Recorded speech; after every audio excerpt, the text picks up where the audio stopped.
جی اللہ تعالیٰ قرآن میں فرماتا ہے جب فرشتوں کو آدم کو سجدہ کرنے کا حکم دیا گیا تو ابلیس یعنی شیطان بھی وہاں موجود تھا اور اس نے سجدے سے انکار کر دیا۔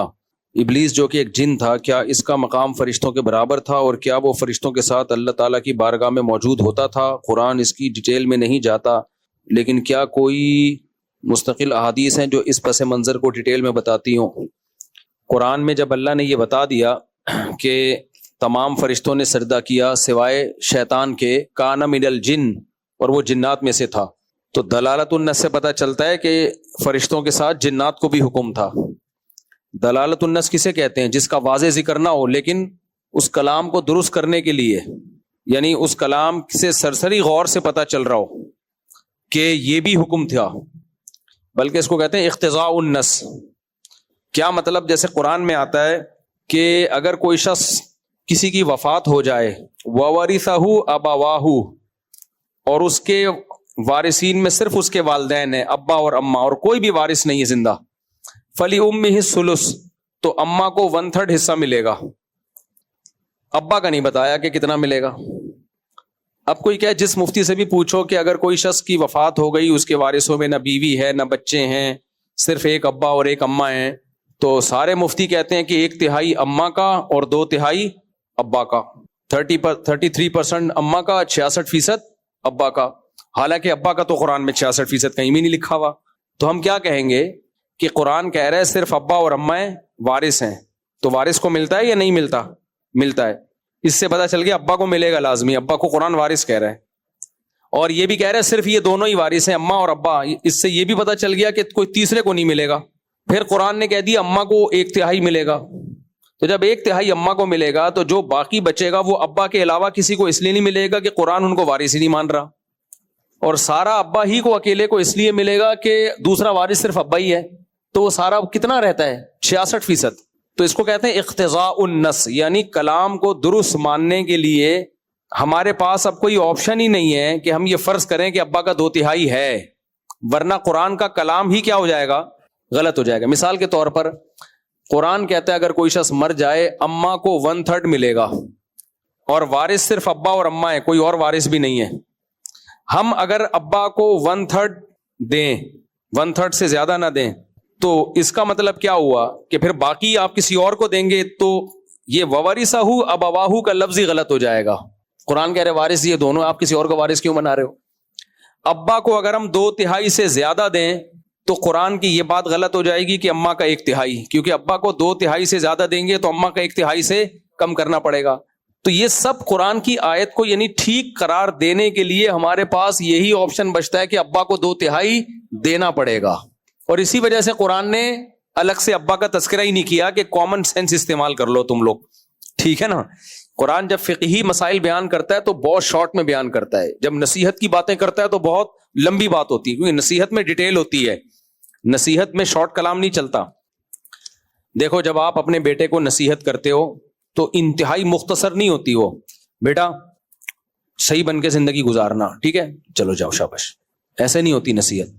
نصیحت یہ ہوتی ہے بیٹا دیکھو فلاں کا بچہ چرس پیتا ہوا پکڑا گیا تھا، زندگی برباد ہو گئی، پھر یہ ہو گیا، پھر وہ ہو گیا، پھر ایسے ہو گیا، پھر ویسے ہو گیا، پھر صرف ایک چرس چھڑوانے کے لیے ہی نا 2 گھنٹے کی بات کرو گے آپ، ایک ہی چیز کو بار بار ریپیٹ کرو گے، ریپیٹ کرتے رہو گے۔ تو قرآن نے بہت زیادہ ریپیٹ کیا ہے واضح و نصیحت کی باتوں کو۔ جہاں مسائل سیشن قرآن میں شروع ہوتا ہے ٹو دا پوائنٹ، ٹھیک ہے نا، اتنی شارٹ بات ہوتی ہے کہ اس کے لیے کھوپڑی استعمال کیے بغیر وہ سمجھ میں آتی نہیں ہے۔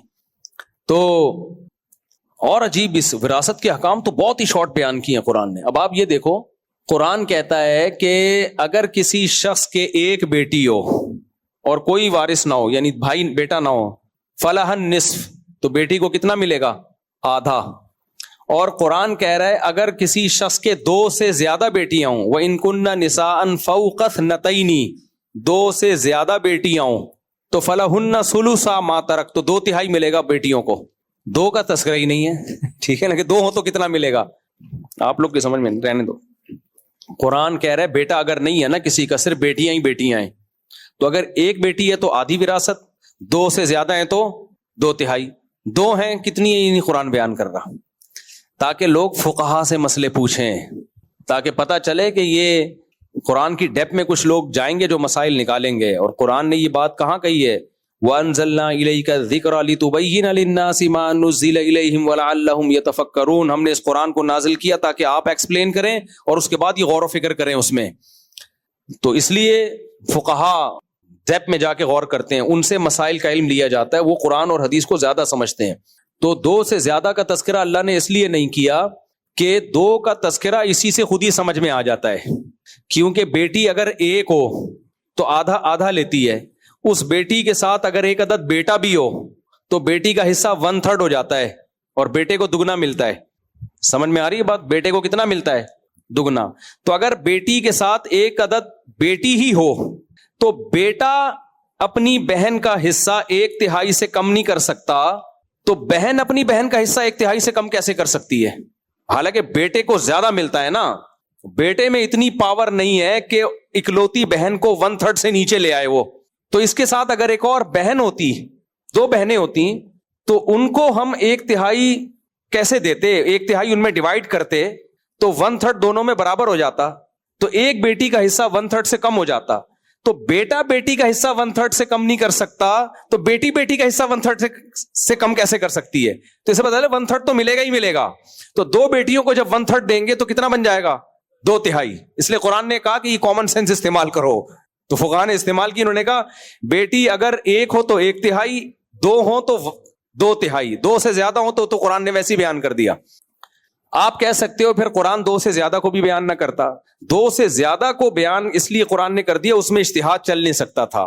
اس میں کوئی یہ کہہ سکتا تھا قرآن کہہ رہا ہے 2 بیٹیوں کا 2/3, تو 2 سے زیادہ کا پتہ نہیں کتنا ہوگا, ہو سکتا ہے وہ اس میں کوئی کمی بیشی ہو. تو قرآن نے کہہ دیا 2 سے زیادہ ہو تو 2/3, 1 ہو تو آدھا, 2 ہو تو خود سمجھ جاؤ باقی آیتوں میں غور کر کے. ٹھیک ہے نا؟ تو باقی آیتوں میں غور کیا, فقہاء نے سب نے فتویٰ دیا 2 بیٹیاں ہوں یا 2 سے زیادہ, ان کو 2/3 ہی ملے گا. سمجھ میں آ گیا؟ ٹھیک ہے, نہیں آیا تھوڑا بادام کے تیل کی مالش کریں. مفتی صاحب اللہ تعالی نے, ہاں تو یہاں بھی شیطان کا مسئلہ تو ہم حل کریں. تو اللہ نے جب کہہ دیا کہ میں نے حکم دیا سجدہ کرنے کا, تو تمام فرشتوں نے سجدہ کیا سوائے شیطان کے, اور وہ جن میں سے تھا. تو تو نص یا اقتضاء النص سے پتہ چلتا ہے کہ جنات کو بھی سجدہ کرنے کا حکم ہوا تھا. یہ کامن یعنی خود بخود ہی پتہ چل گیا. اب کیسے ہوا تھا؟ یا تو واضح طور پہ حکم ہوا تھا اللہ نے فرشتوں کے ساتھ جنات کو بھی, یا یہ دلالتاً حکم ہوا تھا کہ جب فرشتے جو جنات سے افضل ہیں ان کو ہو رہا ہے تو تم تو کس کھیت کی مولی ہو بھائی, تم تو خود بخود اس میں داخل ہو. اس کی مثال ایسے جیسے کوئی آفیسر آیا تو آپ نے بولا کہ احترام میں کھڑے ہو جاؤ, افسر آ رہا ہے, سب کھڑے ہو گئے, چپڑاسی کھڑا نہیں ہو رہا. سب کھڑے ہو گئے, وہ جو چپڑاسی ہے نا وہ نہیں کھڑا ہو رہا. تو اس کو بولے تو احترام میں کیوں نہیں کھڑا ہوا؟ کہہ رہے ہیں آپ نے مجھے تو کہا ہی نہیں. ہم کہیں گے بھائی جب اتنے بڑے بڑے آفیسرز کو حکم دیا جا رہا ہے وہ باس کے احترام میں کھڑے ہو جائیں, تو بےچارا ویسے ہی پوچھا لگاتا ہے, تو بیٹھا ہوا ہے ٹانگیں پھیلا کے یوں کر کے میری. تو یہ کامن سینس ہے. سمجھتے ہیں کہ نہیں سمجھتے؟ پھر بھی سمجھ میں نہیں آیا تو پھر شیطان سے جب ملاقات ہو تو پوچھ لینا بھائی تو نے سجدہ کیوں نہیں کیا. اگر وہ کہتا ہے کہ مجھے آرڈر ہی نہیں ہوا تھا تو پھر کہیں پھر اللہ نے تجھے سزا کیوں دی؟ تو کہے گا پھر یہ تو اللہ کا معاذ اللہ قصور ہے. شیطان تو کچھ بھی کہہ سکتا ہے. تو پھر آپ نے اس سے کہنا ہے کہ پھر تو نے اللہ کو یہ کیوں کہا کہ میں آگ سے بنا ہوا ہوں اور یہ مٹی سے؟ تو یہ کہتا ہے کہ تو نے مجھے آرڈر دیا ہی نہیں ہے تو میں کیوں کروں. شیطان نے یہ تھوڑی کہا تو نے مجھے آرڈر نہیں دیا. شیطان نے یہ رپورٹ پیش کی تھی کہ میں آگ سے بنا ہوا ہوں, یہ مٹی سے. اس کا مطلب شیطان بھی یہ بات مانتا تھا کہ سردے کا آرڈر تو ہوا ہے, لیکن شیطان کی رائے یہ تھی کہ یہ آرڈر صحیح نہیں ہے, یہ معاذ اللہ غلط بات ہوئی ہے. شیطان کے بارے میں کچھ بتانا چاہ رہے ہیں؟ جی یہ کہہ رہے ہیں دنیا میں تو شیطان سے ملاقات ہوتی نہیں, اگر کوئی ڈائریکٹ جنت میں چلا جائے تو شیطان سے ملاقات کیسے ہوگی؟ پھر کیا کرنا ہے شیطان سے ملاقات کر کے؟ اچھا مفتی صاحب اللہ تعالیٰ نے اسباب کے ساتھ دنیا کے معاملات رکھے ہیں, تو پھر جب ایک شخص غریب ہے تو پھر وہ جلدی شادی کیوں کرے اور غسل اور نسل کیوں بڑھائے؟ وہ تو لوگوں پر بوجھ بنے گا اور خودکشی کی طرف جائے گا. بالکل درست بات کی, فی نفسی ہی درست بات کی ہے کہ جب اللہ نے اسباب کا حکم دیا ہے تو جب غریب آدمی شادی کرے گا یا بچے پیدا کرے گا تو اسباب یہ کہتے ہیں کہ خرچہ دگنا ہو جائے گا, پھر بچے آتے چلے جائیں گے, ان کا بھی خرچہ, تو پیسے ہیں نہیں تو اسباب کی دنیا میں مسئلہ ہوگا. اس کا جواب آج کا پورا بیان ہے کہ عقل استعمال کی جائے گی وہاں جہاں شریعت نے اجازت دی ہے. جہاں شریعت نے کہیں آرڈر آ جائے تو پھر اس سے آگے عقل کا استعمال کرنا یہ عقل کا غیر ضروری استعمال ہے. یہ تو اس کا جواب ہو گیا شریعت کی روشنی میں. دوسرا جواب ہو گیا عقل ہی کی روشنی میں ہم اس سے یہ جواب لیتے ہیں. دیکھو یہاں اگر آپ عقل استعمال کرتے بھی ہو تو عقل کے دو طریقے ہوتے ہیں استعمال کرنے کے. ایک ہے صحیح طریقہ, ایک ہے غلط طریقہ. صحیح طریقہ وہ ہے جو وحی کی روشنی میں ہو, جس سے انسان کی عقل سیدھی راہ دکھاتی ہے. غلط طریقہ وہ ہے کہ خواہشات کو سامنے رکھ کے آپ عقل استعمال کرو. ایک چرسی جب چرس پیتا ہے وہ بھی عقل استعمال کرتا ہے خواہشات کو سامنے رکھ کے کہ یار پینے تو مزہ آئے گا, دیکھیں گے بعد میں توبہ کر لیں گے یا علاج کر لیں گے. یہ عقل کا صحیح استعمال نہیں ہے, بلکہ یہ وہ عقل ہے جو خواہشات سے مغلوب ہے. جو عقل خواہش سے مغلوب نہیں ہوتی وہ کہے کہ بھائی یہ چرس بری چیز ہے, مزہ ہے 2 منٹ کا اور یہ اس کا چسکا لگے گا, بعد میں چھوڑنا بہت مشکل ہو جائے گا. تو ایسے ہی جو ملحد ایتھیس لوگ ہیں وہ یہاں بھی عقل کا غلط استعمال کرتے ہیں. وہ کہتے ہیں کہ جب شادی ہو جائے گی تو ابھی پیسے تو ہیں نہیں, پھر بچہ ہو جائے گا تو پیسے تو ہیں نہیں. بات یہ ہے کہ پیسہ ایک ایسی چیز ہے جس کے بارے میں یقینی طور پر بتانا کہ کب کون سے اسباب پیسے کے آپ میں پیدا ہوں گے کب نہیں ہوں گے, یہ عقلی طور پر ممکن ہی نہیں ہے. کیونکہ روز روز نئے نئے اسباب پیدا ہوتے ہیں اور نئے نئے اسباب اور پرانے اسباب فنا ہوتے ہیں. وسائل جو ہے نا وسائل, اس کی کوئی اسپیسیفک کیلکولیشن ہو ہی نہیں سکتی کسی بھی دور میں. دنیا میں کتنے وسائل ہیں ہمارے پاس, کوئی کیلکولیٹ کر کے بتا سکتا ہے؟ اور اگر کیلکولیٹ کر لیے تو موجودہ ہے نا, ہو سکتا ہے کل کوئی نئے وسائل دریافت ہو جائیں. تو یہ ایک ایسی چیز ہے, تبھی علماء کہتے ہیں جس کے ہاتھوں میں کمانے کی طاقت اور پاؤں میں چلنے کی طاقت ہو وہ مالدار ہے. کیونکہ پیسے نہیں ہے لیکن کما سکتا ہے, وہ کل دہاڑی لگ جائے اس کی, کل کوئی جاب لگ جائے. کچھ بھی نہیں آتا, یوٹیوب پہ کھانے پکانے کی ترکیبیں بنا کے ڈالنا, کچھ بھی نہیں آتا, یوٹیوب پہ گالیاں دینا شروع کر دیں, چینل بوسٹ کر جائے گا اس کا. آپ یہ بلاگر کو دیکھو نا, ٹھش پش کرتے رہتے ہیں, پھینکتے رہتے ہیں, اور ملینز میں چینل ان کے, میں لیٹرین میں بیٹھا ہوا ہوں, واش روم میں بیٹھا ہوا ہوں, قبض ہو گیا مجھے, لوٹا لے کر آؤ. ایسا چلے گا آپ بھول جاؤ گے. 10 سال پہلے کوئی بتا سکتا تھا کہ یہ بھی کوئی پیسہ کمانے کا طریقہ ہوگا؟ میں واش روم میں بیٹھا ہوا ہوں, کوئی بتا سکتا تھا؟ اتنے نت نئے طریقے. عقل خود کہہ رہی ہے کہ اس کے بارے میں, کسی کے بارے میں یہ رائے قائم کرنا کہ یہ غریب ہے تو غریب ہی رہے گا, یہ پاسبل ہی نہیں ہے. اور یہ امیر ہے تو کل بھی امیر ہی رہے گا. اگر یہ فلسفہ ہو تو امیر کو بھی شادی نہیں کرنی چاہیے. وجہ اس کی ہے کہ آج آپ کی فیکٹری ہے, ہو سکتا ہے فیکٹری کو آگ لگ جائے, ہو سکتا ہے. ورلڈ ٹریڈ سینٹر میں جو بزنس مین بیٹھا کرتے تھے نا, زرداری کچھ بھی نہیں تھا ان کے مقابلے میں. وہ سب 4 شادیاں کرنے کا پروگرام تھا ان کا کہ ہمارا تو خربوں کا بزنس ہے. جہاز آیا, پورے بزنس کی واٹ لگا دی, روڈوں پہ آ گئے, خودکشیاں کی ہیں بہت, جو بچ بھی گئے نا انہوں نے بھی خودکشیاں کر لی. تو المال غاد ورائہ, پیسہ ایسی چیز ہے آج آیا کل گیا. تو اس لیے شریعت نے اس میں مدار اس پر رکھا ہے کہ بالقوہ. بالقوہ کا مطلب ہاتھ پاؤں سلامت ہیں یا نہیں ہیں, بس کافی ہے. سمجھ میں آ رہی ہے بات کہ نہیں آ رہی؟ اور دوسری بات, عقل کیا کہتی ہے؟ آپ غریب ہیں تو کیا دنیا کے سب سے غریب آپ ہی ہیں؟ یہ تو عقل کہتی ہے کہ آپ غریب ہیں تو ڈیفنس کی لڑکی سے شادی نہ کریں, لیکن یہ نہیں کہتی کہ آپ غریب ہیں تو اپنے سے بھی زیادہ غریب سے شادی نہ کریں. کیونکہ اگر آپ کی آمدن فار ایگزامپل 10,000 ہے, بہت ہی غریب کی ہوگی نا, تو ایسے لوگ بھی آپ کو مارکیٹ میں مل جائیں گے جن کے باپ, جن کی آمدن 5,000 ہے اور اس میں 6 بیٹیاں پال رہے ہیں وہ. تو اس کے حساب سے 10 والا کیا ہے, غریب ہے مالدار ہے؟ مالدار ہے. کیونکہ امیر اور غریب کی کوئی اسپیسیفک ڈیفینیشن نہیں ہے, یہ امور اضافیہ ہوتے ہیں. امور اضافیہ کا مطلب یہ ہوتا ہے کہ ہم اس میں ایک دوسرے سے کمپیئر کر کے کہتے ہیں کہ یہ امیر ہے اور یہ کیا ہے, غریب ہے. مثال کے طور پر دیکھو, ایک آدمی کو کسی گاؤں سے آیا اور کراچی میں چوکیداری کی نوکری مل گئی, اس کو کسی گلی میں چوکیدار لگ گیا. وہ گاؤں فون کر کر کے خوشی سے بتاتا ہے میں باروزگار ہو گیا ہوں, میرا روزگار لگ گیا ہے کراچی میں, مجھے ایک گلی میں چوکیدار کی نوکری مل گئی ہے, میری شادی کراؤ. گاؤں والے ڈھول بجاتے ہوئے آتے ہیں اور سب لوگ اپنی بیٹیاں پیش کر رہے ہوتے ہیں, یار یہ لڑکا منڈا کراچی میں اس کی جاب لگ گئی, ہماری بیٹی لو. وہ کہہ رہے ہماری بیٹی لو. کیا مطلب؟ ان کے لحاظ سے وہ مالدار ہے. سمجھ میں آ رہی ہے بات کہ نہیں آ رہی؟ وہ آپ کو غریب لگ رہا ہے, اگر وہ غریب ہوتا تو غربت پہ مٹھائیاں تھوڑی بانٹ رہا ہوتا اور اس کے رشتے تھوڑی آ رہے ہوتے. لین لگتی ہے بھائی کراچی سے. جب یہ کراچی سے جو مزدور پیشہ لوگ گاؤں دیہاتوں میں جاتے ہیں نا, یہ بوٹ پالش کرتے ہیں, کپڑوں کو استری کرتے ہیں, آنکھوں میں سرما لگاتے ہیں, اور بسوں سے ایسے تیار ہو کے نہا دھو کے گاؤں میں ایسے جا رہے ہوتے ہیں جیسے $6 ملین مین. انگلش فلم آیا کرتی تھی بچپن میں, $6 ملین مین, اس کے کروڑ پتی آدمی تھا وہ. تو ایسے لگتا ہے کہ اگلے الیکشن میں اب گاؤں میں یہی جیت جائے. ایسے آتے ہیں اور گھر میں جا کے 50 کا نوٹ نکالتے ہیں. حقیقت ہے ان کے لحاظ سے یہ کیا ہے, بہت امیر ہے. تو وہ ایسے ہمارے لحاظ سے وہ غریب ہے تو وہ اپنے جیسے غریبوں میں شادی کرے, وہ ان کو امیر ہی سمجھے گی ان کی بیوی ان کو, کیونکہ شادی جہاں خاندان انسانوں میں ہی ہوتی ہے نا, تو انسانوں میں آپ جیسے اور بھی بہت سارے انسان ہیں. آپ اگر ٹماٹر بیچتے ہو تو ایسے لوگ بھی ملیں گے جن کو ٹماٹر بیچنے کی طاقت بھی نہیں ہے, ایسی لڑکیاں بھی مل جائیں گی آپ کو. اور ڈیفنس والے کی نظر میں یہ کیا ہے, غریب ترین انسان ہے. یار یہ تو بےچارا گلی میں چوکی داری کر رہا ہے, یہ تو ٹماٹر بیچ رہا ہے. سمجھ میں آ رہی ہے بات کہ نہیں آ رہی؟ ایک بات. آگے دوسری بات رہی بچوں کی, تو عقل یہ کہتی ہے کہ ابھی جیب میں پیسے نہیں ہیں, بچہ جب پیدا ہوگا تو کہاں سے کھلائیں گے. یہ وہ عقل ہے جو شہوت سے متاثر ہے, جو خدا کے مقابلے میں.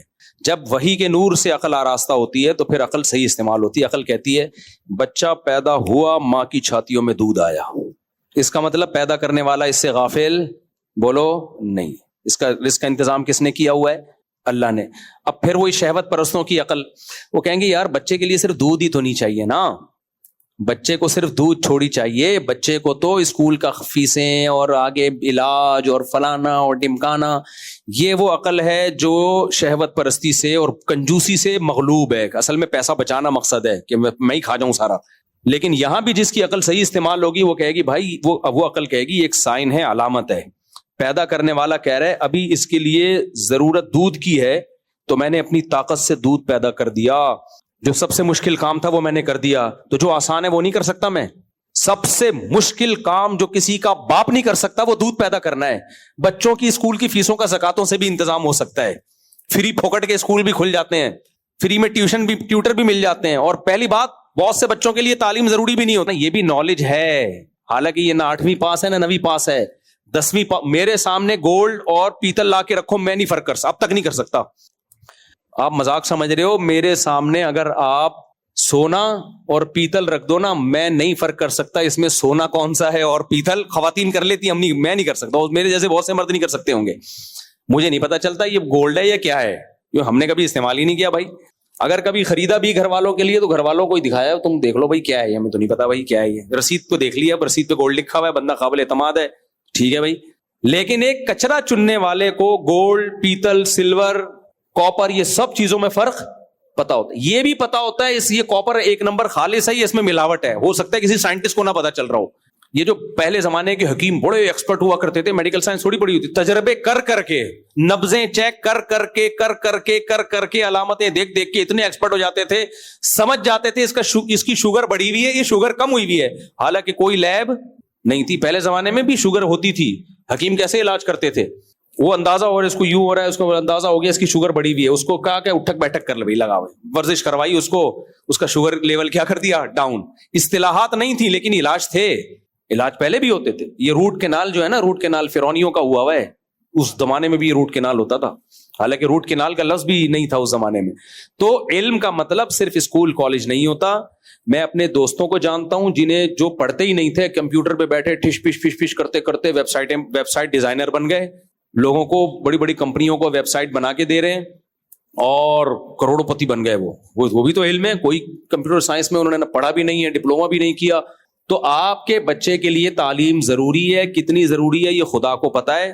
اللہ آپ کے بچے کو اسکول کے پیسے یا تو دے دے گا یا نہیں دے گا, اور بول دے گا نہیں دیے تو اس کا مطلب اس کے لیے نہیں دینا زیادہ ضروری تھا, دے دیتا تو یہ بیکار بن جاتا ہے انسان. تو اب اللہ نے ایک سائن کے طور پہ بتا دیا کہ میں نے دودھ پیدا کر دیا, جو سب سے مشکل کام تھا, جو کسی کا باپ بھی پیدا نہیں کر سکتا تو اور اب تک پیدا نہیں کر سکا. تبھی ڈاکٹر کہتے ہیں ماں کے دودھ کا آلٹرنیٹ کوئی ہے ہی نہیں. تو یہ سائن ہے, علامت ہے کہ جو دودھ پیدا کر سکتا ہے جو کوئی نہیں پیدا کر سکتا, تو وہ باقی چیزیں کیوں پیدا نہیں کر سکتا. یہ تو ایک علامت ہے کہ وہ غافل نہیں ہے. تو اس لیے جو فیملی پلاننگ والے کہتے ہیں نا جتنی آمدن اس حساب سے بچے پیدا کرو, اسلام میں اس کی حرام ہے یہ سوچ کے نسل روکنا. اسلام کہتا ہے رزق کا وعدہ کس نے کیا ہے, رزق اللہ کی ذمہ داری ہے. تو یہ بچے اللہ کی مخلوق پہلے ہیں, تمہاری اولاد بعد میں. ہاں بکریاں اتنی رکھو جتنا چارہ کھلا سکتے ہو, کیونکہ جانور پہ اللہ نے تمہیں کنٹرول دیا ہے.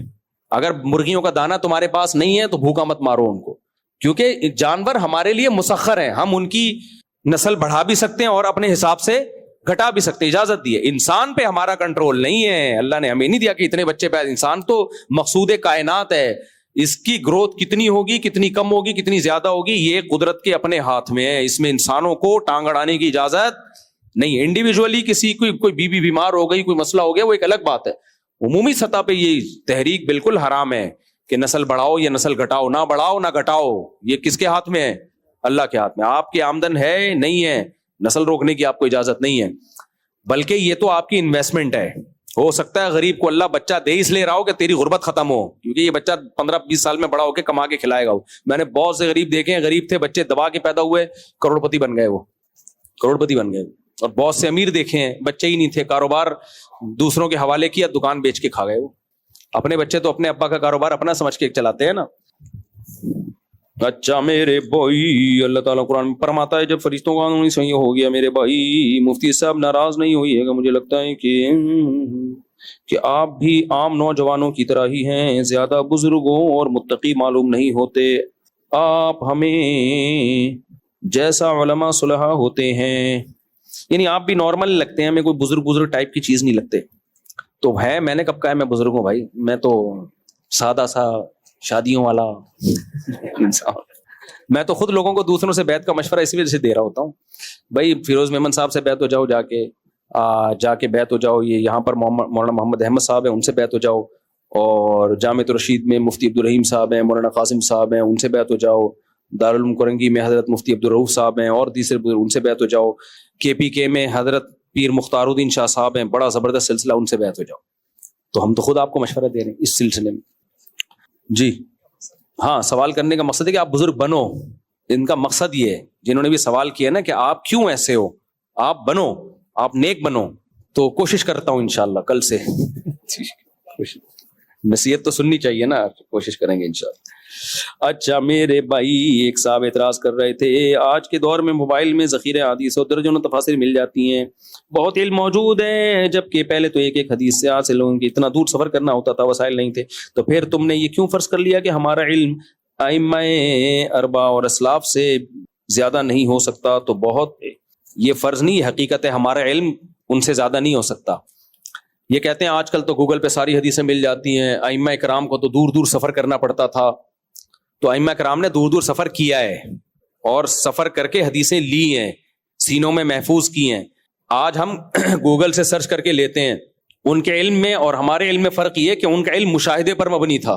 انہیں جب کوئی حدیث پہنچتی تھی اپنی سند کے ساتھ پہنچتی تھی, اور ایک ایک دو سلسلوں کے ساتھ. جیسے امام حنیفہ کو کوئی حدیث پہنچے گی تو امام حنیفہ کیا حدیث میں بیان کریں گے کہ مجھے بیان کیا, جیسے ان کی جو مضبوط ترین سند ہے, مجھ سے بیان کیا حماد الکوفی نے, بہت بڑے کوفہ کے فقیہ ہیں, وہ کہیں گے مجھ سے بیان کیا ابراہیم نخعی نے, بہت بڑے تابعی ہیں, وہ بہت بڑے فقیہ ہیں جنہوں نے تابعین کو نمازیں پڑھتے ہوئے دیکھا. وہ کہیں گے مجھ سے علقمہ نے بیان کیا, وہ عبداللہ بن مسعود کے ساتھ پوری زندگی ان کی چپک کے گزری ہے, ٹھیک ہے نا, ساری زندگی اٹھنا بیٹھنا عبداللہ بن مسعود کے ساتھ رہا, اور عبداللہ بن مسعود سے وہ بیان کرتے ہیں, اور عبداللہ بن مسعود نبی کے ساتھ ساری زندگی چپک کے رہے ہیں بالکل.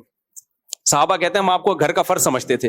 تو یہ علم گوگل اس کے لیول کا ہو ہی نہیں سکتا. تو یہ بکواس ہے کہ ان چاروں امام اور ان مجتہدین سے زیادہ ہمارا علم ہے, چونکہ ہم نے مکتبہ شاملہ اور مکتبۃ التراث اور گوگل ہمارے پاس ہے. آپ کا سارا کتابوں کا بوجھ بھی آپ رکھ لو تو آپ کی مثال ایسے ہی ہے کمثل الحمار یحمل اسفارا. وہ تفقع, وہ بصیرت, وہ تقوی اور مشاہدہ کا علم. جیسے کوئی حدیث صحابی بیان کر رہا ہے تو وہ ان کو دیکھ بھی رہے ہیں, نماز پڑھتے ہوئے دیکھ رہے ہیں, زکاتیں دیتے ہوئے دیکھ رہے ہیں, تو وہ علم کا. ہاں یہ ہر انسان سے ہو سکتا ہے کہ کوئی حدیث کسی تک نہ پہنچی ہو, تو یہ تو آج بھی ہو سکتا ہے. کتنی دفعہ آپ تحقیق کر رہے ہوتے, گوگل, مکتبہ شاملہ سب میں تلاش کر لیا, بعد میں پتا چلا یار یہ تو حدیث موجود ہے, ہماری نظر سے نہیں گزری. تو یہ ان کے ساتھ بھی ہو سکتا تھا, لیکن ان کے ساتھ اگر ہوا ہے ایسا تو ان کے شاگردوں نے کریکشن کر لی کہ یار ہمارے استاذ کو یہ حدیث نہیں پہنچی تھی, تو انہوں نے کریکشن کر لی اور وہ فقہ کا حصہ بن گئی وہ. اور آج کریکشن بھی نہیں کرتے. اور سب سے بڑی بات یہ جو تفقع اور بصیرت ان لوگوں میں تھی وہ تھوڑی آج ہو سکتی ہے. یہ خوب سمجھ لو, فقہ پہلے مدون ہوا ہے, حدیث بعد میں مدون ہوئی ہے. قرآن و سنت سے مسائل نکال کے کتابیں پہلے لکھی گئی ہیں اور حدیث کی کتابیں بعد میں لکھی گئی ہیں. تو اب اگر ہم ان لکھی ہوئی کتابوں ہی کے محتاج ہوتے تو اس کا مطلب اسلامی قانونی غلط مرتب ہو گیا تھا پہلے. تو یہ تو بات ہی الٹی ہو جائے گی کہ مطلب 200-300 سال تک تو مسلمان گھاس کھاتے رہے تھے, اس کے بعد حدیث مرتب ہوئی اور سیدھے اسلام پہ آئے. ایسا تھوڑی ہے بھائی, حدیث مرتب بعد میں ہوئی ہے. یہ تھوڑی کہ حدیث پہلے تھی نہیں, پہلے سندوں کے ساتھ سینہ بسینہ حدیث چلتی تھی, اسی کوئی روشنی میں انہوں نے مسائل نکال کے اخذ کر کے مرتب کر دیے. کیونکہ فقہ کو مرتب کرنے کی ضرورت پہلے زیادہ تھی, زیادہ اس لیے تھی کہ اسلامی لا تو فوراً چاہیے نا, تو اس کو پہلے مرتب کر لیا گیا. حدیثیں بعد میں پھر ریٹن فارم میں لائی گئیں, لیکن حدیثیں تھیں پہلے. امام حنیفہ اپنی سندوں سے، عبداللہ مبارک اپنی سندوں سے، سفیان ثوری اپنی سندوں سے، ابراہیم نخعی اپنی سندوں سے، حضرت عبداللہ بن عباس کے شاگرد تھے اکرمہ، مجاہد، یہ سارے، سعید ابن جبیر، یہ ساری، اور ان کے علم کیا تھے بھائی؟ سعید ابن جبیر عبداللہ بن عباس کو نمازیں پڑھتے ہوئے دیکھ رہے ہیں، فتوے دیتے ہوئے دیکھ رہے ہیں، طاؤس دیکھ رہے ہیں، یہ تو ان کے لیول کا ٹکر کا تو کوئی ہو ہی نہیں سکتا بھائی۔ مجھے ایک بات بتاؤ، آج ہمارے پاس کوئی شخص آ جائے جس نے 23 سال نبی کی زندگی میں کے ساتھ گزارے ہوں، نبی کے ساتھ جس نے 23 سال گزارے ہوں، 20 سال نبی کے پیچھے نمازیں پڑھی ہوں، جہاد کیا ہو، اور وہ ہمیں بتائے نبی نے ایسے نماز پڑھی ہے، آپ ساری بخاری مسلم کو ایک طرف رکھ دو گے، آپ بولے گا بھائی سب کے کیا کر دو سائڈ پہ، یہ تو دیکھ کے آ رہا ہے، یہ کیا کر رہا ہے؟ دیکھ کے آ رہا ہے۔ اب کوئی ایسا بندہ آنا ممکن نہیں ہے اس لیے، لیکن یہ چاروں ائمہ انہوں نے جن سے علم حاصل کیا وہ سارے ایسے ہی بندے تھے، وہ سارے ایسے بندے تھے جنہوں نے صحابہ کو دیکھا، تابعین کو دیکھا، تو اس لیے ان کے ٹکر کا علم اب ہو نہیں سکتا، امپاسبل، یہ ممکن ہی نہیں ہے۔ تبھی آپ ان لوگوں کو دیکھ رہے ہیں جن کو ساری حدیثیں پتہ ہوتی ہیں، یہ پھینکتے کتنی لمبی لمبی ہیں۔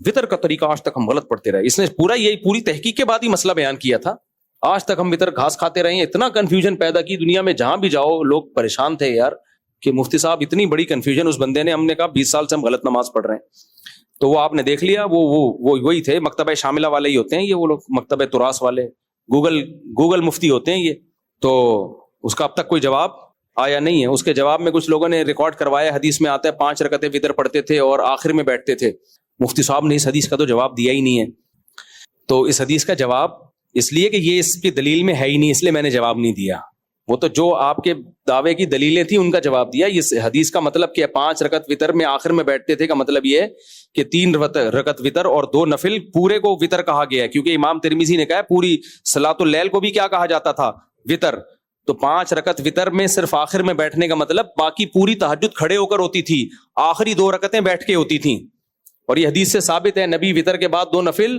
بیٹھ کے پڑھتے تھے، تو اس کا یہ مطلب کہ 2 رکعتوں کے بعد بیٹھتے ہی نہیں تھے، یہ آپ کی بنائی ہوئی تفسیر ہے، حدیث میں نہیں ہے۔ ہاں ایک حدیث میں یہ آتا ہے کہ 5 رکعت وطر پڑھتے تھے اور 2 رکعتوں کے بعد نہ بیٹھتے تھے نہ سلام پھیرتے تھے، وہ ابن جریج سے مروی ہے جو مدلس ہے اور عن کے ساتھ ہے، تو وہ انتہائی شدید ضعیف حدیث ہے وہ۔ اور ایک نے تو اتنی لمبی پھینکی، میرے نیچے نا اس کلپ پہ کچھ افلاطونوں کے کمنٹس آئے ہوئے ہیں، کہہ رہے ہیں مفتی صاحب نے بڑی خیانت کی ہے، یہ حدیث تو چرا لی مفتی صاحب نے۔ حضرت عطا کہتے ہیں کہ نبی صلی اللہ علیہ وسلم 3 رکعت وطر پڑھتے تھے اور 2 رکعتوں کے بعد بیٹھتے بھی نہیں تھے، اور آخری رکعت میں سلام پھیرتے تھے، اور بیٹھتے بھی نہیں تھے نہ سلام پھیرتے تھے۔ مفتی صاحب نے بہت بڑی چوری کر لی، یہ حدیث چھپا لی۔ تو حدیث کے جو عربی الفاظ ہیں وہ بھی لکھے ہوئے ہیں، نیچے ترجمہ بھی عربی الفاظ میں یہ کہ عطا خود ایسا کرتے تھے، اور ترجمہ کیا لکھا ہوا ہے، عطا کہتے ہیں نبی ایسا کرتے تھے۔ میں نے کہا یہ تو ان بغیرتوں کا حال ہے یار، تمہیں اتنا نہیں پتا چل رہا کہ عطا اپنا عمل بیان کر رہے ہیں یا نبی کا عمل بیان کر، ترجمے میں تم نبی کی طرف نسبت کر رہے ہو، اور بنے ہوئے ہیں مجتہد، کہتے ہیں ہم تقلید نہیں کرتے، ہم تقلید ہم قرآن حدیث تو یہ منجن کسی اور کے سامنے جا کے بیچا کرو قرآن حدیث۔ ترجمے ان کم بختوں نے غلط کیے ہوئے ہوتے ہیں، اور کئی جگہ یہ حدیث کوٹ کی ہے کہ حضرت عطا کہتے ہیں نبی یہ کیا کرتے تھے۔ کہاں کہتے ہیں حضرت عطا، کہاں لکھا ہوا ہے، میں دکھاؤ، کہتے ہیں یہ لکھا ہوا ہے نا، ابے کم بخت، یہ اردو میں لکھا ہوا ہے۔ حضرت عطا کیا اردو اسپیکنگ تھے؟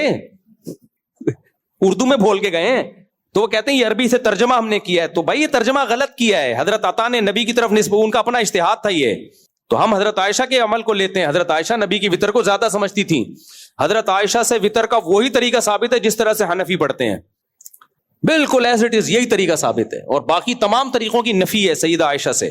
باقی ٹھیک ہے اختلافی مسئلہ ہے، تو اختلافی مسئلہ ہے تو ہم حضرت عائشہ کو فالو کر رہے ہیں، اور اس میں حدیث مرفوع بھی ہے، نبی کا عمل بھی ہے، اور عبداللہ بن عمر کا عمل یہ ہے کہ وہ 2 رکعت کے بعد سلام پھیرتے تھے، تو اس کے جوابات 2 رکعت کے بعد سلام پھیرنے نہیں پھیرنا ایک الگ ٹاپک ہے، میں اس پہ بھی انشاءاللہ ریکارڈ کرواؤں گا، لیکن وطر 3 پڑھنے ہیں تو 2 رکعت کے بعد آپ کو قاعدہ کرنا پڑے گا۔ ایک صاحب نے کہا کہ میں نے خود حرم میں وطر پڑھے ہیں، امام کعبہ نے تراویح کے بعد 3 وطر پڑھائے، 2 رکعت کے بعد قاعدہ نہیں کیا، ڈائریکٹ کھڑے ہو گئے۔ صاحب امام کعبہ تو غلط نہیں ہو سکتے، تو پھر آپ ایک اصول پہ ٹکو، آپ بولو پھر قرآن و حدیث کی میں ہمیشہ وہ تشریح مانوں گا جو امام کعبہ سے پھر دلیل ولیل کی بات مت کرو۔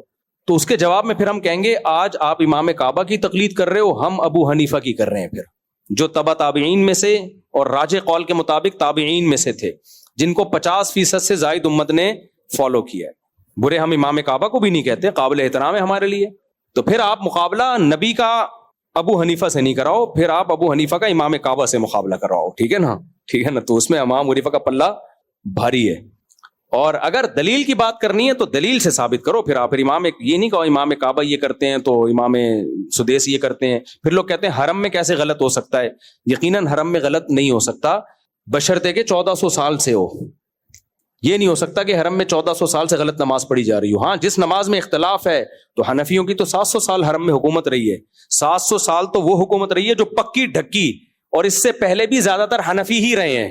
700 سال تو وہ جو حنفی تھے دنیا میں, یعنی ان کی ایسا خلافت تھی کہ وہ غیر مسلموں کو جب فقہ کی کتابیں دی جاتی تھی نا, اسلامی قانون, تو فقہ حنفی ہی بتایا جاتا تھا ان کو. ہمارے دوست نے جرمنی کی یونیورسٹی میں جو اسلام پڑھا ہے نا, اس میں اب تک قدوری پڑھائی جاتی ہے. سمجھ میں آ رہی ہے بات؟ قدوری, کیونکہ خلافت عثمانیہ کے دور میں جو اسلامی لا انٹروڈیوس ہوتا تھا نا غیر مسلم کنٹریز میں, وہ قدوری اور ہدایہ ہوتا تھا. تبھی آکسفورڈ یونیورسٹی میں صدیوں تک ہدایہ پڑھائی جاتی رہی ہے اسلامی قانون کے طور پر, اور اب بھی یہ بہت ساری ان کی یونیورسٹیوں میں. خیر کہاں سے کام چلے گئے, تو خلاصہ یہ نکلا کہ یا تو تقلید کرو یا تحقیق کرو. تم کمبختو نہ تقلید کے نہ تم تحقیق کے. جہاں سے تمہیں فتویٰ مل رہا ہے اٹھا کے وہیں سے پھینک دیا. تو حرم میں تو 1400 سال پھر 20 رکعت تراویح پڑھی گئی ہے, تو آپ کیوں اس کو نہیں مانتے پھر؟ اچھا میرے بھائی مفتی صاحب, یہ سوال یہ کہ کوئی بھی ہندو کو مسجد میں جانا جائز ہے اور بیان سن سکتا ہے؟ جی بالکل جائز, کیا مستحب ہے کہ اس کو مسجدوں میں لائیں اور بیان سنوائیں. غیر مسلم نبی کے دور میں بھی مسجد نبوی میں آئے ہیں. مفتی صاحب میری بیٹی جس کی عمر 18 سال ہے, اس کے پاس 1.92 تولے سونا موجود ہے, اور اس طرح میری بیٹی کی عمر 16 سال ہے, اس کے پاس موجود ہے. میرے بچے دونوں فی ضمانت تعلیم حاصل کر رہے ہیں, ان کی کفالت میرے ذمہ دونوں بچوں کی. بہت لمبا میرے بھائی. دیکھو جو نابالغ بچے ہیں, بچی کی عمر 18 سال ہے, وہ تو بالغ ہے. اس کے جو گفٹ آئے یا اس کو جو سونا ملا اس کی زکوٰۃ بھی ہے, اور جو گفٹ ہیں وہ اپنی مرضی سے جہاں چاہے استعمال کرے. اور بچے کی عمر بھی 16 سال ہے, وہ بھی بالغ ہو گیا. تو دونوں کے حکام وہی ہیں جو بڑوں کے حکام ہیں. سونے پہ زکوٰۃ بھی ہے, اور جو ان کو گفٹ ملیں گے وہ اپنی مرضی سے خرچ بھی کر سکتے ہیں. نابالغ بچے کے پاس جو مال ہے اس پہ زکوٰۃ بھی نہیں ہے, اور اس کو جو گفٹ ملے تو وہ استعمال بھی نہیں ہو سکتے. وہ بچے ہی کے مفاد میں استعمال کیے جائیں گے. وہ بچہ کسی اور کو گفٹ نہیں دے سکتا. اگر بچے کو آپ نے عادت ڈلوانی ہے گفٹ دینے کی, تو پھر جتنے ہی مالیت کا وہ گفٹ ہے سے کہیں وہ اتنے کو فلاں کو دے دے. نیت یہ کر لیں ہماری طرف سے, اور اتنے پیسے بچے کو آپ دے دیں, یا اتنی کی کوئی دوسری چیز خرید کے دے دیں اس کو.